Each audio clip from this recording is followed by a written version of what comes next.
we are meditating on how to multiply our talents, especially through these 4 different ways: pray, go, give or send. Going yourself and giving and sending, all 3 cost you a lot of money, which many of you don't want to do it, but praying is easy and everyone can do it in their own comfort zones, and it's free. All you have to do is, Lord, Holy Spirit of God, come on me, give me more burden for lost souls. Let me pray for the lost souls in and around my church area, in and around my neighborhood. Let me pray for my 2 streets, the front street and the side street. So you can jot down your 2 streets, the names of your 2 streets in your diary, and pray for them. We are going to do it today. The Lord says, watch and pray lest you fall into temptation in these last days. Watch and pray as Jesus prayed. If Jesus, as the Son of God, the Holy One, the sinless one, how did he overcome sin? He prayed throughout the night in the deserts of Israel. Have you gone to Israel? Most of Israel is still deserts. I went in 2019. Most of Israel has caves and mountains, rocky mountains, no trees out there, and deserts and muddy, sandy areas. And the Lord had to climb on those mountains or small hills and kneel down and pray through the night. He separated himself most of the time from his relatives and from his disciples as well, from age 30 onwards especially. And he prayed throughout the night, even before selecting those 12 disciples. One of them Satan stole. He allowed Satan to come inside, even though the Lord warned him so many times. If he hadn't been born, it would have been better for you, Judas. The Lord warned him directly, yet he allowed Satan to come inside of him, and he betrayed the Son of God for 30 pieces of silver, and he hung himself. He could have asked the Lord for forgiveness. The Lord would have forgiven him as he forgave Peter, who betrayed Jesus, who cursed. He didn't know Jesus. And the Lord forgave Peter. So Judas didn't know the personality of Jesus, like the person in our story, the person who dug the ground and hid his 1 talent and was thrown into hellfire for that by the Lord himself, because he was not truly born again at all, and he had a big mouth to call the Lord, "Oh Lord, you are a hard-hearted man. You sow, you reap where you never sown." So then the Lord said, "Why didn't you give my money to the usury, to the money exchanges or money changers? I would have gotten my interest. Why didn't you put my money in the bank? I would have gotten my interest." So the Lord was very angry with him.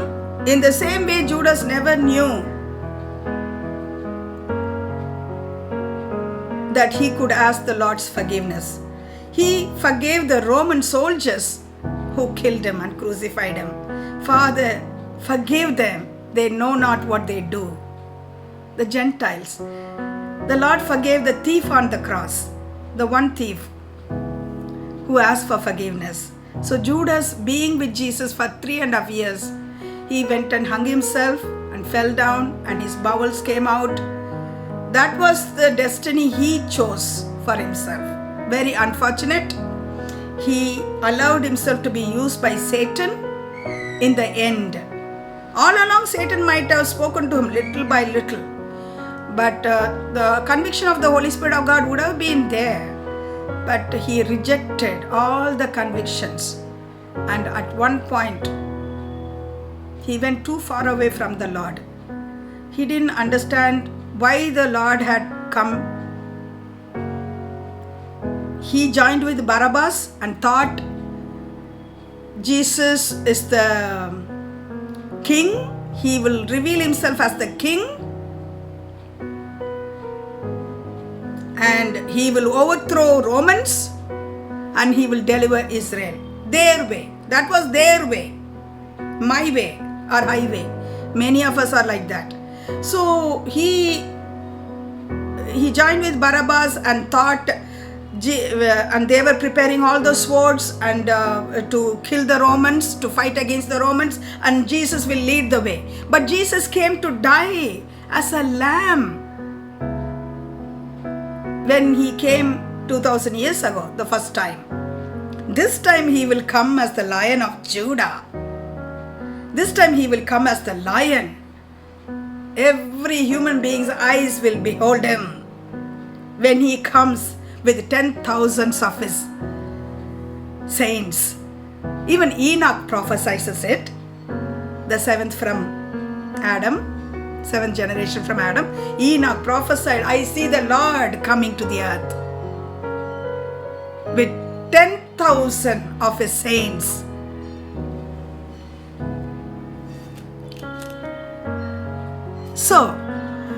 So praying you can do anywhere. Jesus prayed throughout the night. King David prayed 3 or 4 times in a day. Being a king, how busy he would be. We don't have any excuse to tell the Lord we cannot pray. Just learn to pray to the Lord. Learn to talk to the Lord. He is our daddy. He is our father. What the Lord says in 1 Timothy 2:4 and 2 Peter 3:9. What is God's perfect will?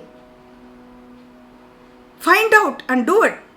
God desires all men to be saved. God desires all men to be saved and to come to the knowledge of the truth of the gospel. The Lord is patient with you, with the humanity, not wanting anyone to perish, but everyone to come to repentance before God. Repentance of their sins and get the forgiveness of God. So that is God's perfect will.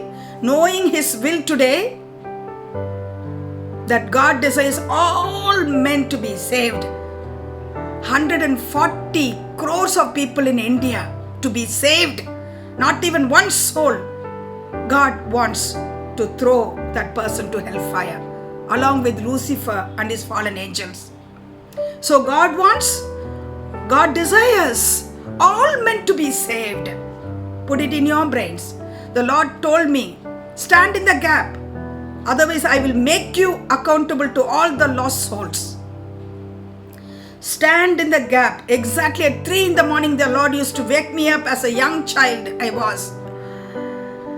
And the Lord used to say, stand in the gap. If you do not stand in the gap for the lost souls, I will make you accountable for all the lost souls. And where will I go? I will end up in hellfire if I don't multiply that talent God had given to me. So now I am balancing. I pray for the lost souls. I have gone and doing the evangelist job, and I have given 100% to the Lord, and I am sending forth a lot of worthy laborers into the Lord's kingdom. So now I am balancing my life. How about you? Self-examine yourselves and multiply your talents for the Lord. We'll continue.